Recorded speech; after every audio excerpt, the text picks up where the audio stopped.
And here arrived now. So with all due respect, may I humbly request the India's most renowned web design consultant, a TEDx speaker who have been featured on 50 plus national and international media. Let us, with a warm round of applause, invite onto the stage Mr. TNM Jawad, the Honorable CEO of TNM Online Solutions and TNM Group. Hello sir, glad to have you here. Kindly be seated, please. And like, yes, we understand നമ്മളുടെ ഈ ഒരു panel ഡിസ്കഷന്റെ ഒരു session timing നമ്മൾ അവസാനത്തിലേക്ക് എത്തിക്കൊണ്ടിരിക്കുകയാണ്. So without any further ado, Mr. TNM Jawad, can we listen to, like you have a lot of things that have been planned in your mind to talk with us. നമ്മളുടെ ഇന്നത്തെ SSM പോളിടെക്നിക്കിലെ എല്ലാ സ്റ്റുഡൻസുമായിട്ട് ഒരുപാട് കാര്യങ്ങൾ സംവദിക്കാനുണ്ട് എന്നറിയാം. So can we start that without any more delay, please? Yes, thank you.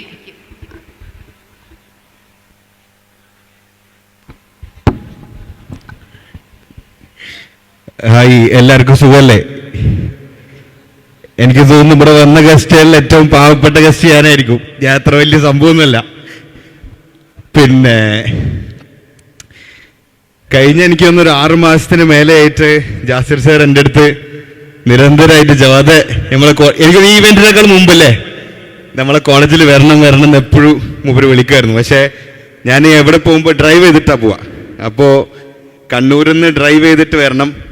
അപ്പോൾ അത് അങ്ങനെയുള്ളൊരു വിഷയമുള്ളതുകൊണ്ട് എപ്പോഴും ഞാനിങ്ങനെ ഒഴിവാക്കലായിരുന്നു. അപ്പോൾ പെട്ടെന്ന് കഴിഞ്ഞ ആഴ്ചയാണ് തോന്നിയത്, എന്നാൽ പിന്നെ കുറേ കാലമായി മൂപ്പര് വിളിക്കണം, എന്തായാലും ഇപ്രാവശ്യം ഒന്ന് പരിഗണിക്കണം. അപ്പോൾ എനിക്കിന്ന് ഉച്ചയ്ക്ക് ശേഷം വളാഞ്ചേരിയിൽ വേറൊരു കോളേജിലൂടെ ഗസ്റ്റാണ്. അപ്പോൾ 2 കോളേജൂടെ ഒരുമിച്ചാക്കാം, അങ്ങനെയാണ് ഇവിടെ വന്നത്. അപ്പോൾ ഇവിടെ വന്നിട്ടില്ലെങ്കിൽ ശരിക്കും നഷ്ടമായി പോട്ടായിരുന്നു. കാരണം ഇത്രയും പ്രൗഢഗംഭീരമായ ഒരു ഇവൻറ്റിൽ എനിക്കെന്താ വെച്ചാൽ ഈ ആൾക്കാർ കൂടുന്നതിനെ ഭയങ്കര രസമാണ് സംസാരിക്കാൻ. അത് പണ്ട് മുതൽ ഈ സ്റ്റേജ് ഫിയർ ജന്മന ഇല്ല. അപ്പോൾ പിന്നെ ഇത്രയും നല്ലൊരു ഓഡിയൻസിനെ സംസാരിക്കാന്ന് പറയുന്ന ഇറ്റ്സ് എ ബിഗ് ഓണർ, ഭയങ്കര സ്പെഷ്യലാണ്. പിന്നെ ഞാനിങ്ങനെ നിങ്ങളെ സംസാരങ്ങളൊക്കെ കേൾക്കായിരുന്നു. നമ്മൾ അവിൽ മിൽക്ക് ബ്രൂവിൻ്റെ സംസാരം ഭയങ്കര ഇഷ്ടപ്പെട്ടു, എല്ലാവരും ഇഷ്ടപ്പെട്ടു. പക്ഷെ ഭയങ്കര രസമല്ലേ മൂപ്പര് സംസാരിച്ചല്ലേ? പിന്നെ ചെയർമാൻ്റെ അടിപൊളിയായില്ലേ?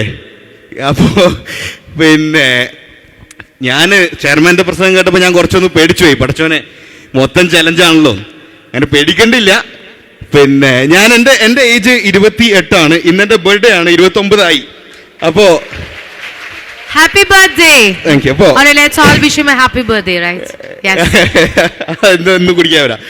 അപ്പൊ ഞാൻ എൻ്റെ +1 പഠിക്കുമ്പോഴാണ് എൻ്റെ കമ്പനി തുടങ്ങിയത്, എൻ്റെ 17ാമത്തെ വയസ്സിൽ. അതായത് ഞാൻ സ്കൂൾ വിട്ട് വൈകുന്നേരം ഓഫീസിലാണ് പോവുക. അപ്പം അന്നേരം ഞാൻ കുറേ സമയമില്ലല്ലോ, നമുക്ക് പെട്ടെന്ന് പറയാം. അപ്പം ഞാൻ എല്ലാവരുടെ ലൈഫിലും ഉണ്ടാവുമല്ലേ സ്വപ്നങ്ങളും. ഇപ്പം നിങ്ങളൊക്കെ ഇവിടെ പഠിക്കുന്ന ആൾക്കാർ, കുട്ടികൾ, എല്ലാവർക്കും ഇൻക്ലൂഡിങ് നമ്മുടെ അധ്യാപകന്മാർക്ക് പോലും അവരുടെ ലൈഫിൽ കുറേ സ്വപ്നങ്ങളും ആഗ്രഹങ്ങളൊക്കെ ഉണ്ടാവില്ലേ? അങ്ങനെ ഞാനും ഒരു ആഗ്രഹങ്ങളൊക്കെ പൈലറ്റ് ആവണം, എയറോനോട്ടിക്കൽ എഞ്ചിനീയർ ആവണം എന്നൊക്കെ ആഗ്രഹിച്ച് നടന്ന ഒരു പയ്യനായിരുന്നു. നന്നായിട്ട് പഠിക്കുമായിരുന്നു. പിന്നെ സ്കൂളിൽ തന്നെ ഹെഡ് ബോയ് കാര്യങ്ങളൊക്കെ ആയിരുന്നു. അപ്പോൾ ഞാൻ 5ാം ക്ലാസ് മുതലേ കമ്പ്യൂട്ടറിൽ കോഡിങ് ചെയ്യും.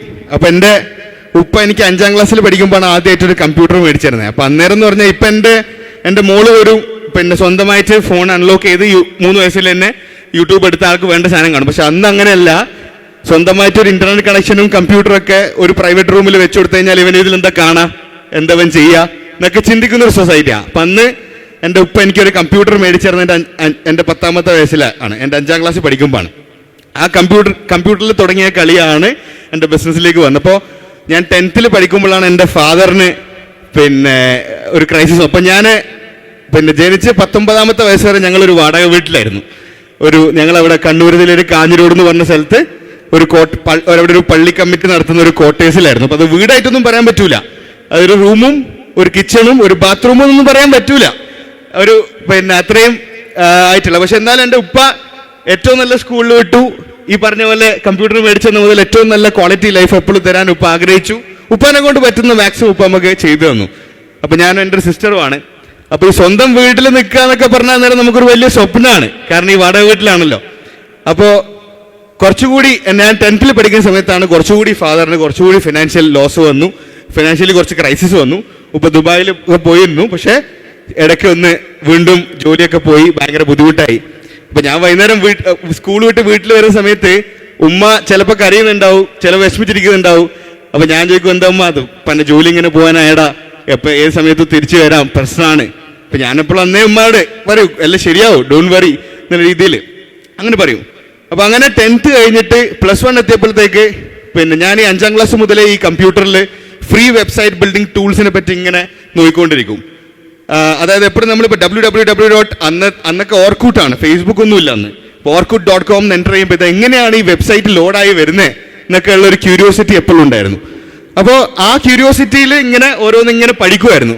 അപ്പോൾ ഈ ഉപ്പാൻ്റെ ക്രൈസിസും കാര്യങ്ങളൊക്കെ വന്നപ്പോഴത്തേക്ക് എനിക്ക് മനസ്സിലായി എൻ്റെ ഫാമിലീൻ്റെ നോക്കൽ ഒരു ഇമ്പോർട്ടൻ്റ് ആയിട്ടുള്ള കാര്യമാണ്. ഇപ്പോൾ ഫാമിലി പിന്നെ ഒരു വല്ലാത്തൊരു സാഹചര്യത്തിലൂടെയാണ് ഇപ്പോൾ കടന്നു പോകുന്നത് മനസ്സിലായപ്പോൾ നമ്മൾ പണി സാധാരണ ഏറ്റവും ബേസിക് ലാംഗ്വേജ് പറഞ്ഞ കഷ്ടപ്പാടിൻ്റെ മൂർധന്യാവസ്ഥയിലെത്തുമ്പോൾ പണിക്കിറങ്ങാന്ന് അറിയില്ലേ, ആ രീതിയിൽ ഞാൻ +1 പഠിക്കുന്ന സമയത്താണ്. അന്നേരം ഉപ്പാൻ്റെ അടുത്ത് എല്ലാം വിറ്റുപെറുക്കി ഉണ്ടായിരുന്ന ഒരു 1.25 ലക്ഷം റുപ്യ ഉപ്പാൻ്റെ അടുത്ത് ഉണ്ടായിരുന്നു. ഞാൻ ഒരു ദിവസം വൈകുന്നേരം ഉപ്പാൻ്റെ അടുത്ത് ചോദിച്ചു, ഉപ്പ ഞാനിങ്ങനെ ഒരു കമ്പ്യൂട്ടറിൽ വെബ് ഡിസൈനിങ് എന്ന് പറഞ്ഞൊരു പരിപാടിയുണ്ട്, നമുക്കൊരു ഓഫീസ് തുടങ്ങാം. അപ്പം ആലോചിക്കണം, 10ാം ക്ലാസ് കഴിഞ്ഞ് +1 പഠിക്കുന്ന കുട്ടിയാണ് ജവാദ്. അപ്പൊ അന്നേരം ഞാൻ ഉപ്പായുടെ അങ്ങനെ ചോദിക്കുമ്പോൾ സാധാരണ രീതിയിൽ ഏത് ഉപ്പയാണ് എന്താ പറയാ, ഒന്നാമതേ പ്രശ്നം അടിച്ച് കുത്തുവാലെടുത്തിരിക്കുന്ന ഒരു മനുഷ്യൻ. അപ്പൊ അന്നേരം ആരോ എന്താ പറയാ, നീ അനങ്ങാണ്ട് കേട്ടോ പറയൂലേ, അല്ലേ പറയൂ എടാ വേണ റിസ്ക് അല്ലേ പറയൂലേ. എന്നോട് ഉപ്പ പറഞ്ഞു ഓൺ ദ പോയിന്റ് ജവാദ് നമുക്ക് തുടങ്ങണം. അപ്പൊ എന്നോട് ഒരു കാര്യം ചെയ്യാം, ഉപ്പ പിന്നെ കുറച്ച് എല്ലാം ഉഷാറാക്കി ചെയ്യണം എന്നുള്ള ആഗ്രഹങ്ങളാണ്. പക്ഷെ ചില ഘട്ടത്തിലൊന്നും പറ്റാറില്ല. പക്ഷെ അതിൽ ഉപ്പനോട് ഒന്നൊരു കാര്യം ചെയ്യാം, നമുക്കൊരു ഫോട്ടോസ്റ്റാറ്റ് മെഷീനൊക്കെ വെക്കാം, ഫോട്ടോസ്റ്റാറ്റൊക്കെ എടുത്ത് നോക്കാം, DTP ഞാൻ പറഞ്ഞു ആയിക്കോട്ടെ ഇപ്പ കുഴപ്പമില്ല. അപ്പൊ ഫോട്ടോസ്റ്റാറ്റ് മെഷീൻ മേടിക്കാനുള്ള പൈസ ഇല്ലാത്തതുകൊണ്ട് തൽക്കാലം ഒരു പ്രിന്റർ വിത്ത് ഫോട്ടോ കോപ്പിയൊക്കെ ഉള്ള ഒരു സാധനമൊക്കെ വെച്ചിട്ട് പിന്നെ ഞങ്ങൾ അന്ന് പിന്നെ കണ്ണൂർ ടൗണിൽ തന്നെയുള്ള തെക്കി ബസാർ, സൗത്ത് ബസാർ എന്നാണ് പേര്, തെക്കി ബസാർ എന്ന് പറയും. അവിടെ ഒരു മീൻ മാർക്കറ്റ് കോംപ്ലക്സ് ഉണ്ട്. അതായത് ഫിഷ് മാർക്കറ്റാണ്. താഴത്തെ ഗ്രൗണ്ട് ഫ്ലോറിൽ ഫിഷ് മാർക്കറ്റും ഫസ്റ്റ് ഫ്ലോറിലും സെക്കൻഡ് ഫ്ലോറിലും കുറച്ച് കടകളുമാണ്. അപ്പൊ അതിൽ സെക്കൻഡ് ഫ്ലോറിൽ ചെറിയൊരു വാടകയ്ക്ക് ഒരു 1500 രൂപ വാടകയ്ക്ക് ചെറിയ സ്ക്വയർ ഫീറ്റ്, അത് എത്ര സ്ക്വയർ ഫീറ്റ്, 30-40 സ്ക്വയർ ഫീറ്റ് എനിക്ക് അറിയില്ല, എനിക്ക് ഓർമ്മയില്ല. അങ്ങനെ ആദ്യത്തെ ഓഫീസ് ഞാൻ തുടങ്ങുന്നത് എൻ്റെ +1 പഠിക്കുമ്പം TNM ഓൺലൈൻ സൊല്യൂഷൻസ് പറഞ്ഞത് ഹൈദരലി ശിഹാബ് തങ്ങളാണ് എൻ്റെ ഫസ്റ്റ് ഓഫീസ് ഉദ്ഘാടനം ചെയ്തു തരുന്നത്. കാരണം ഉപ്പ പൊളിറ്റീഷ്യനാണ്. ഇപ്പോൾ പൊളിറ്റിക്സ് വെച്ചിട്ടുള്ള കാര്യങ്ങളൊക്കെ ഞാൻ ഉപ്പ യൂസ് ചെയ്തിട്ടില്ലെങ്കിലും എനിക്ക് യൂസ് ചെയ്യണമെന്ന് നിർബന്ധമായിരുന്നു. തങ്ങൾ അന്ന് മുതലേ സപ്പോർട്ടായിരുന്നു, തങ്ങളിപ്പോൾ ഇല്ല. അപ്പം തങ്ങളാണ് എൻ്റെ ഫസ്റ്റ് ഓഫീസ്. 2013 ഞാൻ +1 പഠിക്കുമ്പോൾ 2 സ്റ്റാഫിനെ വെച്ചിട്ട്, അത് സ്റ്റാഫിൻ്റെ കാര്യവും ഭയങ്കര രസമാണ്. ഞാൻ IT ഒരു കമ്പനിയൊക്കെ തുടങ്ങുമ്പോൾ സ്വാഭാവികമായിട്ട് ഈ ഫ്രീ വെബ്സൈറ്റ് ബിൽഡിംഗ് ടൂൾ ഒന്നും വെച്ചിട്ട് പറ്റൂലല്ലോ. അപ്പോൾ ഒന്ന് പ്രൊഫഷണലായിട്ട് നമ്മൾ എന്താക്കണം, ഈ വെബ്സൈറ്റ് ഡിസൈനിങ് ഒക്കെ പഠിക്കണം എന്ന് വെച്ചിട്ട് ഞാനൊരു IT അക്കാഡമിയിൽ പോയി. കണ്ണൂർ ടൗണിലുള്ള ഒരു IT അക്കാഡമിയിൽ പോയ സമയത്ത് അവിടെ 2 ടീച്ചർമാരുണ്ടായിരുന്നു. ആ ടീച്ചർമാരുടെ പേര് ഒന്ന് ദിനിലെന്നും ഒന്ന് ജുബിനുമാണ്. ഞാൻ ദിനിൽ സാർ ജുബിൻ സാർ എന്നാണ് അന്നും ഇന്നും വിളിക്കുന്നത്. ഈ 2 സാർമാരാണ് എന്നെ പഠിപ്പിച്ചുകൊണ്ടിരുന്നത്. അപ്പോൾ ഇവർക്ക് ഭയങ്കര ഇഷ്ടമാണ് എന്നെ. കാരണം എല്ലാ ദിവസവും ഞാനിങ്ങനെ പോയിട്ട് വൈകുന്നേരം സ്കൂൾ കഴിഞ്ഞിട്ട് ഈ IT സെന്ററിൽ പോയിട്ട് ഇങ്ങനെ അടുത്തെന്താ സാർ എന്ന് ഇങ്ങനെ ചോദിച്ചുകൊണ്ടിരിക്കും. അപ്പോൾ അതുകൊണ്ട് തന്നെ ഇവർക്ക് എന്നെ ഭയങ്കര കാര്യമാണ്. ബാക്കി എല്ലാ പിള്ളേരും വന്നിട്ട് അങ്ങോട്ടും ഇങ്ങോട്ട് നടക്കുമ്പോൾ ഞാനിത് എന്താ സാർ അടുത്ത, കാരണം എനിക്ക് എങ്ങനെയെങ്കിലും ഇത് പഠിച്ചിട്ട് ഒന്ന് ഈ കമ്പനി തുടങ്ങിയിട്ട് എങ്ങനെയെങ്കിലും രക്ഷപ്പെട്ട് വേണം എൻ്റെ ഉമ്മാനെ പെങ്ങളെ ഉപ്പാനെ നോക്കാൻ.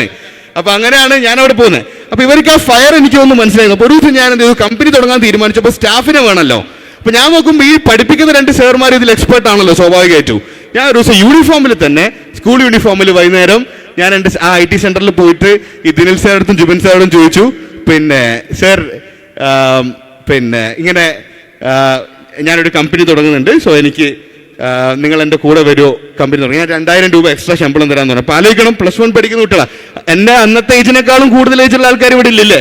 അപ്പോൾ നിങ്ങൾ ഓൾറെഡി ലേറ്റായി കമ്പനി തുടങ്ങിയിട്ടില്ലെങ്കിൽ.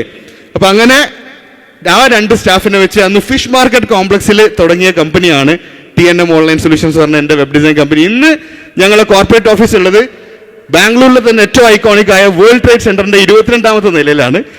ആൻഡ് ആ കമ്പനി തുടങ്ങി ഞാൻ വാടക വീട്ടിലാണെന്ന് പറഞ്ഞിരുന്നല്ലോ. എൻ്റെ 18ാമത്തെ വയസ്സിൽ, കറക്റ്റ് 2 കൊല്ലം കൊണ്ട് എൻ്റെ 19ാമത്തെ വയസ്സിൽ, 18-19ാമത്തെ വയസ്സിനുള്ളിൽ 1 രൂപ പോലും ലോൺ എടുക്കാൻ ഞാൻ എൻ്റെ സ്വന്തം വീട് ഞാൻ എടുത്തു. ആ വീട്ടിലാണ് ഇന്ന് ഞാനും എൻ്റെ ഫാമിലിയും താമസിക്കുന്നത്. പിന്നെ സ്വപ്നങ്ങൾ ഞാൻ പറഞ്ഞില്ല, ആഗ്രഹിക്കണം നമ്മൾ. ആഗ്രഹങ്ങളും സ്വപ്നങ്ങളും ഇല്ലാത്തവർക്ക് ഒന്നും ഇവിടെ എത്താൻ പറ്റൂല. അതിനാർക്കും പൈസ കൊടുക്കണ്ടല്ലോ. നിങ്ങളോട് സ്വപ്നം കാണരുതെന്ന് പറഞ്ഞാൽ പോയി പണിയോക്കാൻ പറയണം, എന്നിട്ട് സ്വപ്നം കാണണം. അങ്ങനെ കുറേ സ്വപ്നങ്ങളുണ്ട്. BMW മേടിക്കണം. അപ്പോൾ 20ാമത്തെ വയസ്സിൽ ഞാൻ BMW മേടിച്ചു. അതിനുശേഷം കമ്പനി ഉഷാറായി. പിന്നെ IT കൂടാതെ നമ്മൾ കാർ കെയർ സെന്റർ തുടങ്ങി, ഫുട്ബോൾ ടർഫുകൾ തുടങ്ങി, പിന്നെ IT ഇൻസ്റ്റിറ്റ്യൂട്ട് തുടങ്ങി, ലോജിസ്റ്റിക്സ് കമ്പനി തുടങ്ങി. എന്നാലും എൻ്റെ പാഷൻ IT ആണ്, വെബ്സൈറ്റ് ഡിസൈനിങ് ആണ്. ഞാനെപ്പോഴും ആ ഓഫീസ് തന്നെ ഉണ്ടാവല്. പക്ഷേ ഞാൻ ഈ പെട്ടെന്നൊരു 5 മിനിറ്റ്സിൽ ഇങ്ങനെ പറയാൻ പറ്റുള്ളൂ, അതുകൊണ്ട് സ്പീഡിൽ പറയുന്നത് കേട്ടോ. അപ്പോൾ അങ്ങനെ ഞാൻ ഭയങ്കര സംഭവം എന്ന് പറയുന്നതല്ല, ഞാൻ ഒറ്റ കാര്യം, ഞാൻ കോളേജിൽ പോയിട്ടില്ല. കോളേജിൽ പോകാത്തതിൻ്റെ കഥയും കൂടി പറഞ്ഞാൽ ചിലപ്പോൾ വൈകുന്നേരം ആയി പോകും. അപ്പൊ അതുകൊണ്ട് പറയുന്നില്ല, നിങ്ങൾ ഫ്രീ ടൈം കിട്ടുമ്പോൾ യൂട്യൂബിലോ ഗൂഗിളിലോ പോയിട്ട് TNM ജവാദ് ഒന്ന് സെർച്ച് ചെയ്ത് കഴിഞ്ഞാൽ ബാക്കി സ്റ്റോറി ഗൂഗിളിൽ കിട്ടും. ഞാൻ ഈ ക്യുക്കായിട്ട് ഈ പറഞ്ഞ കാര്യം, അന്നേരമൊക്കെ എന്നെ പറ്റി വാർത്തയൊക്കെ വരാൻ വേണ്ടിയിട്ട് എൻ്റെ ഉപ്പ എന്നെ ഓരോ പത്രത്തിൽ കൊണ്ടുപോയിട്ട് എഴുതി കൊടുക്കും. ഇപ്പം ഭയങ്കര സംഭവമാണ്, ഇങ്ങനെ അടിപൊളിയാണ് എന്നൊക്കെ പറഞ്ഞിട്ട്. ഉപ്പ പൊളിറ്റീഷ്യനാണ്, ഉപ്പാന്റെ പാർട്ടിന്റെ പത്രമുണ്ട്, ആ പത്രത്തിൽ എല്ലാ ആഴ്ചയും വരും എന്നെ പറ്റി. ഒരു CID മൂസ പറയുന്ന മാതിരി മഞ്ഞപ്പത്രം വേണ്ടി അടിച്ചാന്ന് പറഞ്ഞ മാതിരി ആ പത്രത്തിൽ എപ്പോഴും വരും. പക്ഷെ അത് പോരല്ല, നമുക്ക് മനോരമയിലും മാതൃഭൂമിയിലൊക്കെ വരാനുള്ള നമ്മളെ സ്വപ്നമാണല്ലോ, അത് വരുവേയില്ല. ഉപ്പ എഴുതിയിട്ട് എന്താക്കും, പിന്നെ അനോണിമസ് ആയിട്ട് കൊണ്ട് കൊടുക്കാൻ തുടങ്ങി. ആരോ അറിയാത്ത ഒരാൾ വന്ന് കൊടുക്കുമ്പോൾ അങ്ങനെയെങ്കിലും ഇവനെ പറ്റി വാർത്ത വരട്ടെ, എന്നാലും വരൂല. പക്ഷെ ഇന്ന് ഏകദേശം 50ഓളം നാഷണൽ ഇന്റർനാഷണൽ മീഡിയയിൽ എന്നെ പറ്റി ആർട്ടിക്കിൾ വന്നു, ഇന്റർവ്യൂസ് വന്നു. അപ്പൊ കഷ്ടപ്പെടാനുള്ളൊരു ആത്മാർത്ഥമായിട്ടില്ലേ. ജേക്കബിന്റെ സ്വർഗരാജൻ സിനിമ എന്റെ സ്റ്റോറി ആയിട്ട് ഞാൻ ഭയങ്കര റിലേറ്റ് ചെയ്യുന്ന സിനിമയാണ്. അപ്പൊ ആ സിനിമയിലെ ഡയലോഗ് ഞാൻ എവിടെ പോയാലും, ഞാൻ കോളേജിൽ സ്റ്റുഡന്റ് ആയിട്ട് പോയിട്ടില്ല എന്ന് പറഞ്ഞു, പക്ഷെ ഞാൻ കോളേജുകളിൽ ഇങ്ങനെ ഗസ്റ്റ് ആയിട്ട് പോകും. അത് മതിയല്ലോ, നമ്മൾ ഒന്നുകിൽ സ്റ്റുഡന്റ് ആയിട്ട് പോകണം. അപ്പൊ കോളേജിൽ നമ്മള് ഒന്നുകിൽ സ്റ്റുഡന്റ് ആയിട്ട് പോകണം, അല്ലെ ഗസ്റ്റ് ആയിട്ട് പോകണം. എങ്ങനെയാലും പോയാൽ മതി കോളേജിൽ. അപ്പൊ ഞാൻ സ്റ്റുഡന്റ് ആയിട്ട് പോകാനുള്ള ഭാഗ്യം കിട്ടിയിട്ടില്ല. ഈ ബിസിനസ്സും കഷ്ടപ്പാടും കാര്യങ്ങളൊക്കെ ഇടയിൽ അത് ചെയ്യാൻ പറ്റിയിട്ടില്ല. പക്ഷെ എൻ്റെ കീഴിൽ BTechും MTechും MCAയും കഴിഞ്ഞ ആൾക്കാരൊക്കെ പണിയെടുക്കുന്നുണ്ട്. അവരൊക്കെ സപ്പോർട്ട് കൊണ്ടാണ് നമ്മളെ കമ്പനി മുന്നോട്ട് പോകുന്നത്. അപ്പോൾ ഒന്നത്തെ കാര്യമുള്ളൂ ഞാൻ പറഞ്ഞു വെച്ചത്, ആത്മാർത്ഥമായിട്ട് നിങ്ങൾക്ക് അധ്വാനിക്കാനുള്ളൊരു മൈൻഡ് സെറ്റ് നിങ്ങൾക്ക് ഉണ്ടെങ്കിൽ പിന്നെ കഷ്ടപ്പാടൊക്കെ വേണം. ഞാൻ എവിടെ പോയാലും പ്രാർത്ഥിക്കാൻ എന്താ അറിയോ, ഞാനിപ്പോൾ ഇനിയിപ്പോൾ ഉച്ചയ്ക്ക് 2 മണിക്ക് വളാഞ്ചേരിയിൽ മജ്ലിസ് കോളേജിൽ ഗസ്റ്റാണ്. അപ്പോൾ അവിടെ പോയാലും ഞാൻ തുടങ്ങി എങ്ങനെ അറിയോ, എൻ്റെ ലൈഫിൽ വന്ന മാതിരി തന്നെ നിങ്ങളെ ലൈഫിലും കുത്തുവാളെടുത്ത് കഷ്ടപ്പാടും ദുരിതമൊക്കെ അടിച്ച് പോട്ടെ എന്നാണ് ഞാൻ ആദ്യം പ്രാർത്ഥിക്കാം. എന്തിനറിയോ, നമ്മളെ ലൈഫിൽ കഷ്ടപ്പാടും ബുദ്ധിമുട്ടും 5 പൈസ ഇല്ലാണ്ട് നിങ്ങൾ കുത്തിയിരിക്കുന്ന സമയം വേണം. അപ്പോഴാണ് നിങ്ങൾക്ക് പൈസ എന്താണെന്നും പൈസന്റെ വാല്യൂ എന്താണ്. കുറെ ആൾക്കാർ വരില്ലേ, നിങ്ങൾ പാഷന് വേണ്ടി ബിസിനസ് ചെയ്യണമെന്ന്, ഒലക്കെയാണ്. പൈസ ഉണ്ടാക്കാൻ വേണ്ടി ബിസിനസ് ചെയ്യണം. പൈസ ഉണ്ടാക്കാൻ വേണ്ടിയിട്ടാണ് നിങ്ങൾ കച്ചവടം ചെയ്യേണ്ടത്. കാരണം എൻഡ് ഓഫ് ദി ഡേ നിങ്ങളുടെ കയ്യിൽ പൈസ ഉണ്ടെങ്കിൽ നിങ്ങളുടെ ബിസിനസ് ഓട്ടോമാറ്റിക്കായിട്ട് റൺ ആവും. നിങ്ങൾ പാഷൻ ഒന്നും ഇടേണ്ട ആവശ്യമില്ല. പൈസ ഇല്ലെങ്കിൽ നിങ്ങൾ എത്ര പാഷൻ ഇട്ടും കാര്യമില്ല. അപ്പൊ പൈസ ഉണ്ടാക്കാൻ വേണ്ടി ബിസിനസ് ചെയ്യണോ, ആ കാര്യം എപ്പോഴും മനസ്സിൽ വെക്കുക. പിന്നെന്താ പറയാ, നമ്മള് ഇപ്പൊ ഞാൻ ഇത്ര നേരം സംസാരിക്കുമ്പോൾ ഞാൻ ചിരിച്ചു, എനിക്ക് ചിരി എന്നുള്ള കാര്യം നിർത്താൻ പറ്റൂല. ബൈ ഗ്രേസ് ഓഫ് ഗോഡ് അൽഹംദുലില്ലാഹ് ചിരിച്ചുകൊണ്ടിരിക്കും. നമ്മൾ എത്ര ഇനിയിപ്പോ ഇവൻ വരുന്ന റോൾസ് റോയ്സിലാണ്, അല്ലെങ്കിൽ പിന്നെ ഭയങ്കര റിച്ച് ആണ് ഞാൻ, ഭയങ്കര എൻ്റെ അക്കൗണ്ടിൽ ഇത്ര മില്യൺസ് ഉണ്ട്, അല്ല എൻ്റെ കീഴിൽ 10-200 സ്റ്റാഫ് ഉണ്ട്, ഇതൊന്നും നിങ്ങൾ മനസ്സിലൊരിക്കലും കൊടുക്കരുത്. ഈ ഉണ്ടായ സാധനം പോകാനും ഒക്കെ ഒരു ഫ്രാക്ഷൻ ഓഫ് സെക്കൻഡ് മതി. ഇന്ന് സോഷ്യൽ മീഡിയ ഉള്ളതുകൊണ്ട് ഒന്നും പറയാൻ കഴിയില്ല. ഞാൻ ഈ പറയുന്ന പ്രസംഗത്തിൽ എന്തെങ്കിലും അറിയാണ്ട് തെറ്റ് പറഞ്ഞു, ഇപ്പൊ നേരത്തെ ചെയർമാൻ ഒന്നും ഇങ്ങനെ തട്ടിയില്ലേ, ആ സാധനം മാത്രം കട്ട് ചെയ്ത് സോഷ്യൽ മീഡിയ വന്നാൽ പിന്നെ തീർന്ന്. അപ്പൊ അങ്ങനെ സോഷ്യൽ മീഡിയയും കാര്യങ്ങളൊക്കെ ഭയങ്കര ക്രിട്ടിക്കൽ ഡേഞ്ചറസ് ആയിട്ടുള്ള ഒരു സാഹചര്യത്തിൽ നിങ്ങൾ ഇല്ലാണ്ടാവാനും ഒരു ഫ്രാക്ഷൻ ഓഫ് സെക്കൻഡ് മതി. അപ്പൊ എപ്പോഴും അതൊക്കെ കെയർഫുൾ ആയിട്ട് നിൽക്കുക, ഡൗൺ ടു എർത്ത് ആയിട്ട് നിൽക്കുക. പിന്നെ ഈ പറഞ്ഞ പോലെ ഒക്കെ വിളിച്ചപ്പോൾ 6 മാസമൊക്കെ സമയം എടുത്ത് അക്സെപ്റ്റ് ചെയ്തതിൽ വെരി സോറി. ഞാൻ ഇന്നും ഡ്രൈവ് ചെയ്ത് വന്നതാണ്, 5 മണിക്ക് ഞാൻ ഡ്രൈവിംഗ് സ്റ്റാർട്ട് ചെയ്തതാണ്. കണ്ണൂരിൽ നിന്ന് കോഴിക്കോട് എത്താൻ പറഞ്ഞാൽ അതിനേക്കാളും വലിയ വേറെ യുദ്ധം വേറൊന്നുമില്ല. അപ്പൊ അങ്ങനെ അതുകൊണ്ടാണ് ഇത്ര കാലം അക്സെപ്റ്റ് ചെയ്യാതിരുന്നത്. പക്ഷേ വീണ്ടും പറയുന്നു, ഒരുപാട് സന്തോഷം. ഞാൻ ഒന്നുമല്ല, പക്ഷെ എന്നാലും ഇത്രയും വലിയൊരു സ്റ്റേജിൽ ഇങ്ങനെ നിങ്ങളൊക്കെ സംസാരിക്കാൻ പറ്റിയാൽ കുറെ, ഞാൻ ഈ മൈക്ക് കിട്ടിക്കഴിഞ്ഞാൽ സംസാരം നിർത്തൂല. പക്ഷെ നിങ്ങൾ ഇപ്പൊ വിളിച്ച നന്നായിട്ടോ, അല്ലെങ്കിൽ ഉച്ച കഴിയുന്നു നിർത്താൻ. ഇങ്ങനെ ആയതുകൊണ്ട് വേഗം നിർത്തേണ്ടി വരുമല്ലോ. അപ്പൊ എന്തായാലും മൊത്തത്തിൽ ഭയങ്കര സന്തോഷം. നിങ്ങളെയൊക്കെ കാണാൻ പരിചയപ്പെടാൻ പറ്റിയാൽ നന്നായിട്ട് പണിയെടുക്കാം മക്കളെ. ഓക്കെ, ഉഷാറായിട്ട് പണിയെടുക്കുക. നിങ്ങൾ ആത്മാർത്ഥമായിട്ട് എഫേർട്ട് ഇടാറുണ്ടെങ്കിൽ, ആത്മാർത്ഥമായിട്ട് അധ്വാനിക്കുന്നവന്റെ ഉള്ളിൽ ദൈവം അത്ഭുതം പ്രവർത്തിക്കും. ആ അത്ഭുതത്തിന് വേണ്ടി വെയിറ്റ് ചെയ്യുക. ആപ്ലിക്കേഷൻ കൊടുത്തോണ്ടേ ഇരിക്കുക. പഠിച്ചോൻ എപ്പോൾ നിങ്ങൾക്ക് ഒപ്പിട്ടിരുന്ന പറയാൻ പറ്റില്ല. പക്ഷെ വൺസ് പഠിച്ചോൻ നിങ്ങൾക്ക് ഒപ്പിട്ട് വന്നു കഴിഞ്ഞാൽ പിന്നെ നിങ്ങളെ പിടിച്ചാൽ കിട്ടൂല മക്കളെ. അത് മാത്രം മനസ്സിൽ വെക്കുക. All the very best you. Thank you so much. Thank you so much Juwad. 6 മാസം കഴിഞ്ഞിട്ട് വന്നൊരു വരവ്, അതൊരു വരവ് തന്നെയായിരുന്നു. And like I am pretty sure ഇവിടെയുള്ള പലരുടെയും മനസ്സിനകത്ത് ഒരു എന്താ പറ്റിയ ആശയുടെ അല്ലെങ്കിൽ കുറച്ച് കോൺഫിഡൻസിന്, അത് ഇവിടെ ഇരുന്ന് ഓരോരുത്തരും ഇൻസ്റ്റിൽ ചെയ്ത കാര്യം തന്നെയാണ്. അത് മുളിപ്പിക്കാൻ ഇവിടെ എല്ലാവർക്കും സാധിച്ചിട്ടുണ്ട്. And thank you so much once again.